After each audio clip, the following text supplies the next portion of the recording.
Hello Virgo, Sun, Moon, Rising, and Venus signs. Kamusta kayo? Sana po nasa mabuti kayong kalagayan. Welcome back po sa Star Tarot. At kung bago kayo dito, welcome din po kayo. Please subscribe, like, share my videos, and leave me a comment kung nakaresonate po kayo. Thank you. So, first message ni Virgo, we have you're ready for more. Your career is growing and blossoming. Now is the time to make the changes you have been contemplating. Ayan. So, napakaganda. Kung ano man ang career, no? Path na tinatahak mo, napakaganda, napakaswerte mo. Kasi now is the time that you will see na it is growing and blossoming. Diba?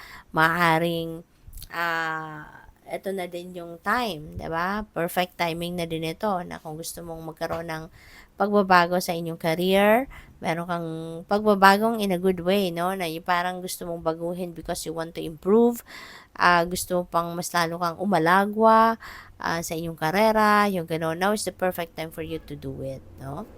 So, what else? We have open your heart. No one is perfect. So, stop judging yourself and others and let love heal the situation.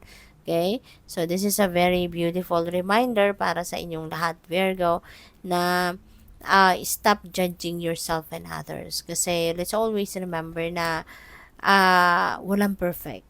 No, no one is perfect. Only God is perfect. Pero tayo, hindi tayo perfect.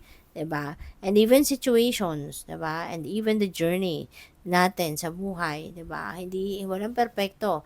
At some point, laging magkakaroon tayo ng pagkakamali, magkakaroon tayo ng shortcomings, magkakaroon ng mga flaws ang mga ginagawa natin. At some point, no, sa journey natin, masasalubong natin yung ano, we will be able to encounter um, will be able to encounter a challenges, 'di ba? May mga problema, hindi natin maiiwasan 'yon kasi importante kasama 'yon sa souls journey natin, 'di ba? Naka-design na ang buhay na ganyan. Kaya 'wag na nating i-judge yung sarili natin, iwasan nating i-judge din ng ibang tao kasi nga 'di ba? Natututo tayo, no? Galing diyan sa mga pagkakamali, galing sa mga flaws natin, diyan din tayo natututo. Ganun din ang ibang tao, 'di ba? Doon din sila natututo tulad natin. Kaya let's learn to accept, no, na ganun talaga. No, nothing is perfect. No one is perfect. Kaya mas magandang magbigay tayo ng room for improvement, no? Sa atin, sa ibang tao, maging considerate tayo instead na maging judgy. So we have no fear. Fear is a trap of the ego. Allow me to use my sword of light to free you from disquieting feelings holding you back. Okay? Have no fear. Kasi if you are going to be fearful, if you're going to be scared of something or for doing something, wala tayong mapupuntahan. Wala kang mararating. Walang progress, walang pag-evolve, no, ng iyong situation for the better. Kasi matatakot ka eh. 'Di ba? Kahit maganda yung plano mo, kung natatakot kang gawa ng paraan nito, matatakot kang mag-take action, no, para matupad mo yung maganda mong plano, 'di ba? So wala. Kasi yung takot, yun na mag-hold back sa'yo. Pipigilan ka ng takot. No? Mapipigilan kang gumalaw, mapipigilan kang mag-take action. Kasi, diba, yung takot ang kumakapit sa'yo. Takot yung humihila sa'yo, pababa, kumbaga. Okay?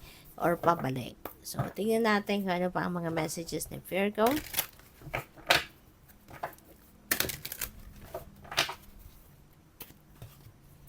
So we have trust your vibes. Thank you, angels. Today, I choose to trust my intuition and your guidance. Okay? So magtiwala ka. Magtiwala ka sa iyong intuition, magtiwala ka sa guidance, no? Na pinapadala sa iyo ng universe through your intuition. Kasi ano yan eh, yan ang gagabay sa iyo patungo sa kung saan ang mabuti, kung anong dapat mong gawin, 'di ba? Your intuition will guide you towards the right decision, will guide you towards the right path, yung ganon. Okay? So, kaya magtiwala ka. Don't hate, no? Meditate. Thank you, angels, for guiding me to love through meditation. So, instead na paandarin mo yung galit, paandarin mo yung inis, paandarin mo yung kabisitan, mas magandang mag-meditate ka na lang. Mas magandang mag-ano ka na lang. Magnilay-nilay, magmuni-muni ka na lang, 'di ba? And that way mas gagaan ang inyong pakiramdam. That way mas gagaan yung mas luluwag no yung pag-iisip mo. At 'di ba, imbes na magalit ka, imbes na mabwisit ka, 'di ba? Mas kumbaga mas makakaano yung parang um, kapag nag-meditate ka, matatanggal no yung buwisit mo, yung inis mo kasi marerelax ka, marerelax yung cells ng katawan mo, you know. So what else? We have focus your mind. Thank you angels for helping me to focus on my priorities. So napakaganda rin ito kasi yung mga angels mo, you know, is being there for you talaga to help you na matutunan mo, ma-realize mo kung ano talaga yung mga bagay na dapat mong pag-focusan, 'di ba? So siguro din, no, you're always praying talaga. Siguro you're prayerful person, no, Virgo. Kaya nagpapakita dito sa mga mensaheng ito na lagi kang sinusuportahan din ng mga angels mo, ng spirit team mo kasi you've been praying. You've been always praying, you know, at humihingi ka lagi ng gabay sa kanila, and hindi lang yon, talagang siguro nagpapasalamat ka din sa kanila for everything, 'di ba? Na mga blessings no, na binibigay nila sa iyo.